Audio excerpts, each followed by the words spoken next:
Look who just broke the code without even trying. You weren't attempting a revolution. You weren't standing on a stage. You weren't even trying to be clever. You were just thinking quietly, honestly. And somewhere between one idea and the next, something aligned. Two distant concepts reached across their carefully labeled shelves and shook hands. A pattern surfaced. A connection formed. And suddenly, what had been presented to you as intricate, layered, almost sacred in its complexity, felt simple. Not small, not shallow, simple. And that simplicity didn't feel like ignorance.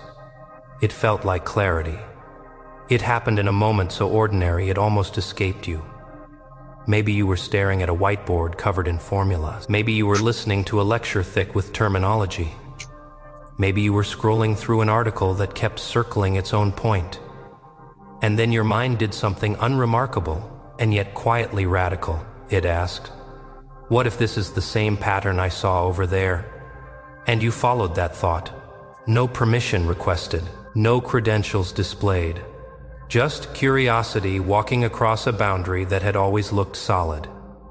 Except it wasn't solid, was it? It was painted to look that way.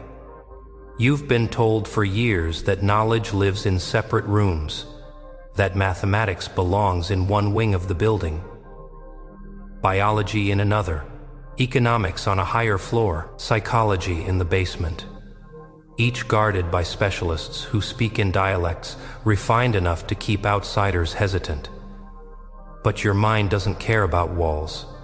Your mind cares about patterns. And patterns do not respect departmental lines. So when you noticed that a biological feedback loop looked suspiciously like an algorithm, you didn't feel rebellious. You felt curious. When you saw that a historical cycle mirrored a market fluctuation model, you didn't feel subversive. You felt intrigued.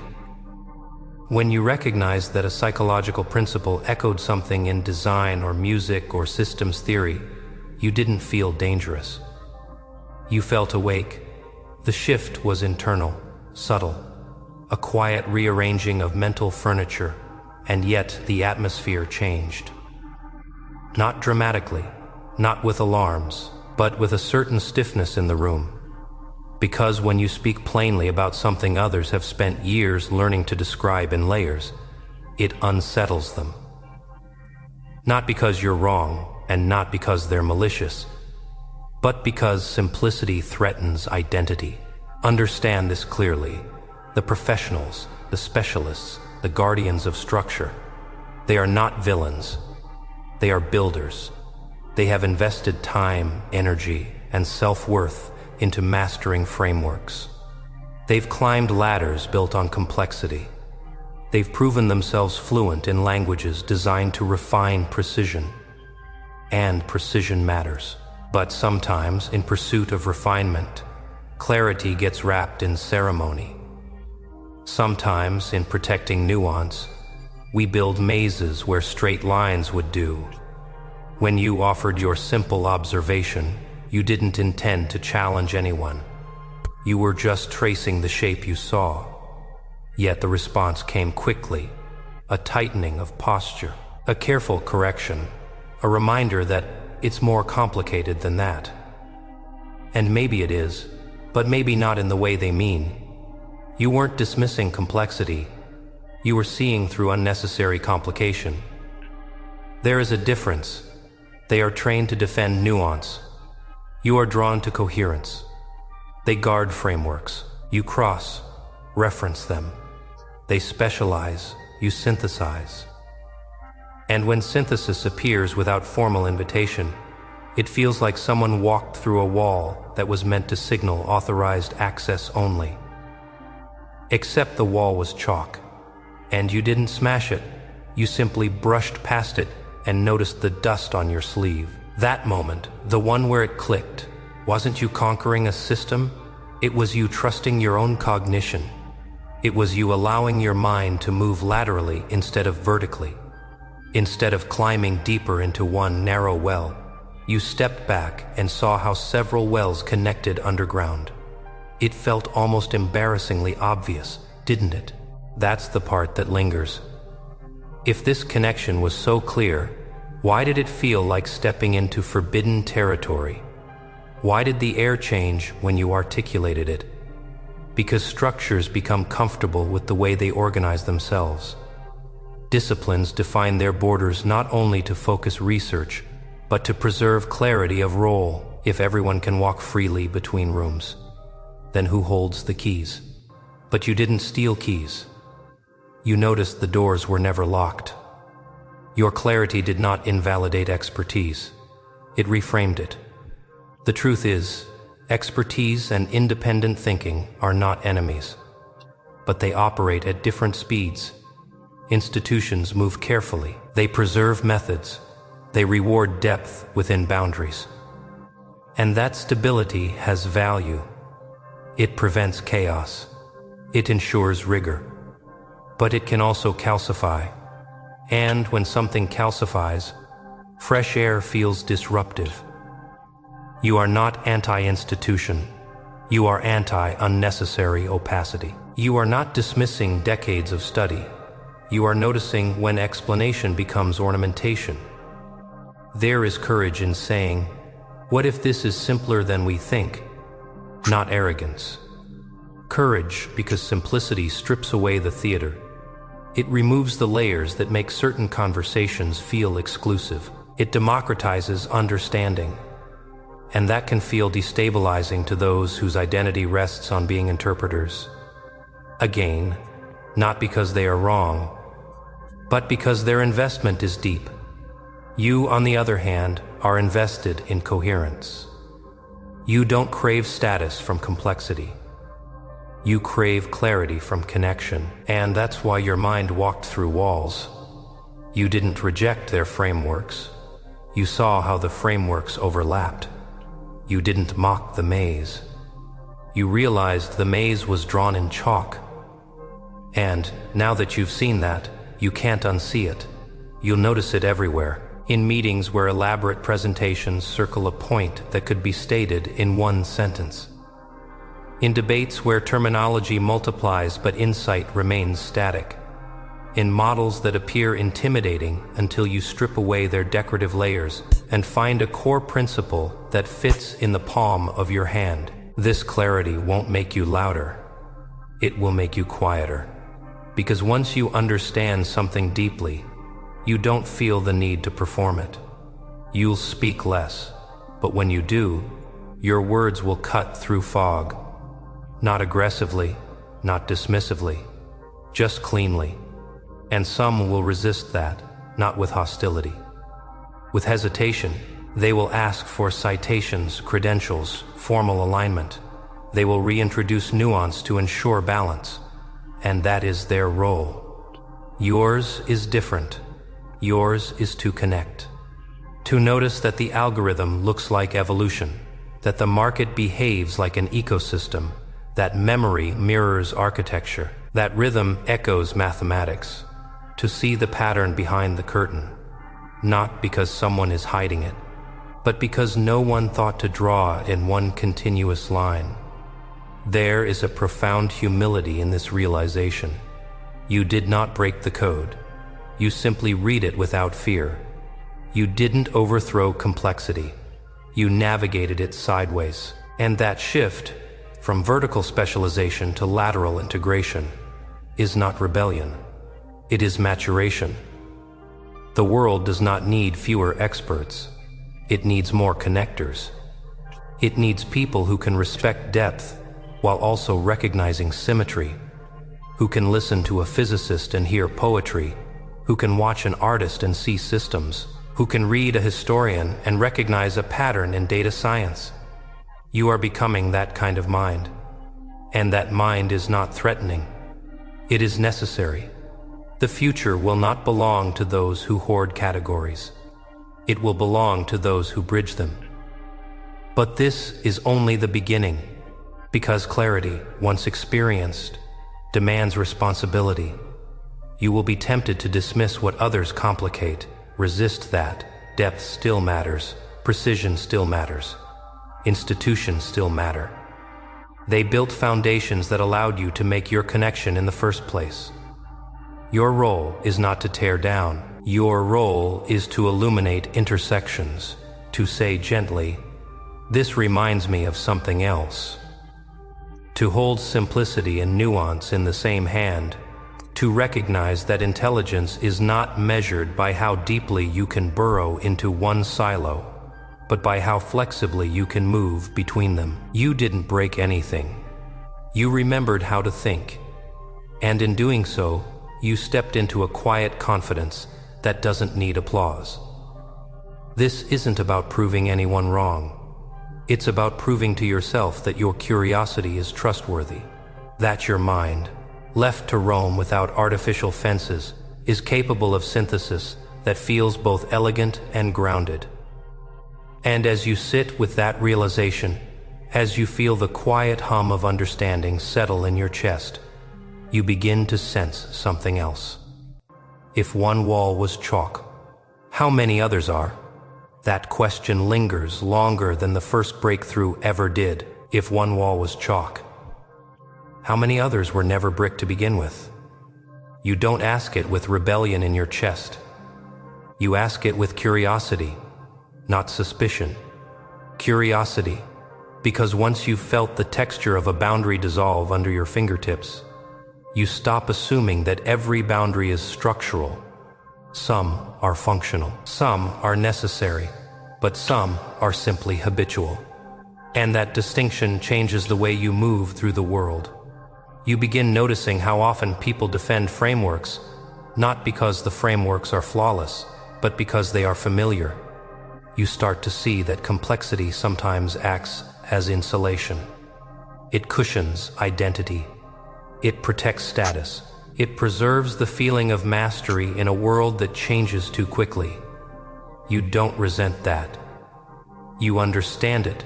You understand how years of specialization shape perception, how depth creates loyalty to a lens, how dedicating decades to one vertical column of knowledge makes horizontal movement feel destabilizing. If you've built your entire professional life in one tower, someone casually stepping between towers can feel unsettling. But you are not stepping between them to conquer. You're stepping between them because you notice the bridges were always there. This realization shifts something inside you. At first, your clarity felt sharp, electric, almost thrilling. The rush of seeing what wasn't obvious before. The subtle satisfaction of simplifying what had been dressed in ceremony. But now the thrill fades into something steadier: responsibility. Because clarity can inflate the ego if you let it. It would be easy to say, they overcomplicate everything. It would be easy to label entire institutions as blind. But that would be another form of oversimplification, wouldn't it? Another illusion of superiority dressed up as insight. So you resist that temptation. Instead, you become more precise. You begin distinguishing between necessary complexity and ornamental complexity, between rigor and ritual, between depth and decoration, and that discernment makes your thinking quieter, not louder. You start asking better questions. Not, why are they hiding this? But, why was this framed this way? Not, who benefits from confusion? But, what problem was this structure originally trying to solve? Because systems are not born from malice. They're born from attempts at order. They're constructed to manage information at scale, to reduce chaos, to ensure standards. But over time, structures outlive their original problems. Layers accumulate, procedures multiply, language thickens, and what began as clarity becomes sediment. You simply brushed off a layer, that's all. And once you realize that, you feel less like an intruder and more like a contributor. Because disciplinary thinking isn't about dismantling expertise, it's about fertilizing it. When you connect mathematics to music, you're not diminishing either field, you're enriching both. When you see psychology in design, or systems theory in biology, you're not trivializing specialization, you're revealing symmetry, and symmetry is not an enemy of rigor. It's a sign of coherence. You begin noticing something else too. The resistance you initially felt isn't always hostility. Sometimes it's confusion. Sometimes it's simple inertia. Sometimes it's the discomfort of someone realizing they've been so focused on depth that they forgot to look sideways. Not everyone is threatened. Some are intrigued. You start encountering people who lean forward instead of leaning back. People who hear your simple explanation and don't rush to complicate it. They pause. They consider. They say, "That's interesting." And in that pause, something shifts. Because independent thinking does not isolate. It attracts resonance. You find others who've had similar moments. Quiet flashes of synthesis. Accidental clarity. The experience of solving something by ignoring the invisible fences. Not revolutionaries. Not rebels. Just thinkers who allowed their minds to roam. Conversations with them feel different. Less competitive. Less performative. There's a shared recognition that insight isn't owned. It's discovered that understanding doesn't need to be hoarded to be valuable. And this realization grounds you even more. You're not breaking codes. You're participating in integration. You begin seeing the larger arc. For centuries, knowledge expanded through specialization. That was necessary. Depth had to be carved out. Disciplines needed space to refine their methods. Without that phase, there would be no structures to connect. But now information flows differently. Access is wider. Tools are more distributed. Boundaries are more porous. The next phase isn't deeper silos. It's bridges. You are standing at that threshold, not as a savior, not as a critic, but as a connector. And that role requires humility.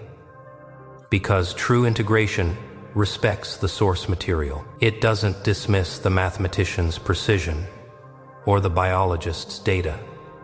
It listens first. It absorbs. Then it draws lines between them carefully, respectfully. You start noticing how often the most profound ideas sound simple when articulated clearly.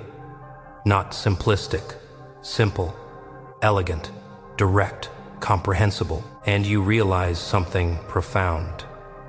Simplicity is not the absence of depth. It is depth distilled. That's what you felt in that first moment of clarity.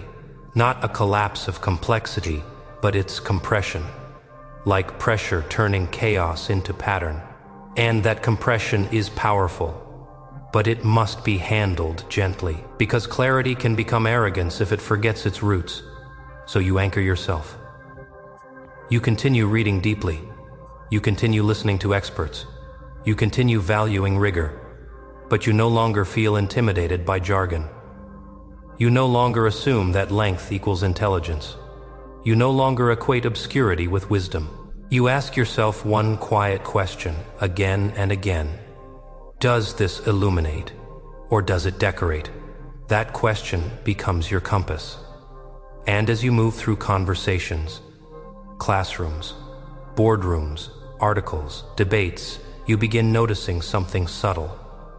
The world is hungry for coherence. People are overwhelmed. Information saturates every complexity is constant. What they crave is not more data. They crave understanding. When you speak clearly, when you translate without diminishing, when you simplify without trivializing, you become a kind of stabilizing force. Not dramatic, not loud, stable. And stability built on clarity is magnetic. You start recognizing that the real power of independent thinking isn't in proving institutions wrong. It's in making knowledge breathable, in turning a dense forest of terminology into a visible path and saying, this might not be as inaccessible as it seems. You are not anti-expert. You are pro-connection, and connection is the future, because the problems ahead, technological, ecological, social, will not be solved by single silos. They require interdisciplinary fluency. They require minds comfortable crossing boundaries without erasing them. They require exactly what you stumbled into, not rebellion, integration, and the most beautiful part. You didn't need permission. You didn't need to enroll in a new hierarchy. You didn't need to tear down an old one. You simply thought across lines. That's it. And now, as you reflect on that first moment, the click, the clarity, the subtle shift in atmosphere, you realize something grounding. You didn't expose a grand illusion. You exposed your own capacity. The walls weren't conspiratorial. They were cultural, habitual, reinforced by tradition, more than intention. And you didn't break them. You walked around them. That's a very different thing. It means this path is open to anyone willing to look sideways. It means expertise and curiosity don't compete. They complement. It means institutions don't have to collapse for thinking to expand. They can evolve. And so can you. The fear you might have felt at first, the sense of stepping into something forbidden, dissolves. There is nothing forbidden about connecting dots. There is only unfamiliar terrain. And unfamiliar terrain is where growth lives. So you keep going, not aggressively, not obsessively, just attentively. You allow yourself to see parallels, to ask cross-cutting questions, to respect depth, while refusing intimidation, to value knowledge without surrendering your own cognition. And something remarkable happens. You become less interested in being right, and more interested in being clear, less focused on challenging authority, more focused on dissolving confusion, less driven to disrupt, more driven to understand. That shift is maturity, and it's powerful in a way that doesn't need applause, because the future does not belong to those who shout the loudest about complexity. It belongs to those who can hold complexity lightly enough to reveal its pattern. You didn't break the code. You recognized the pattern behind it. You didn't dismantle expertise. You stepped into integration. You didn't defy the system. You expanded your mind beyond its compartments. And that expansion is not grandiose. It is grounded. It is calm. It is steady. The walls may still stand in many rooms, but now you know to test their texture before assuming their permanence. Now you know that some barriers are chalk, and some bridges are invisible until someone walks them. You walked one, not because you were trying to be extraordinary, but because you were simply thinking, and that quiet, disciplined, curious thinking is more powerful than you ever realized. Not because it tears structures down, but because it shows that understanding was never owned. It was always waiting to be connected.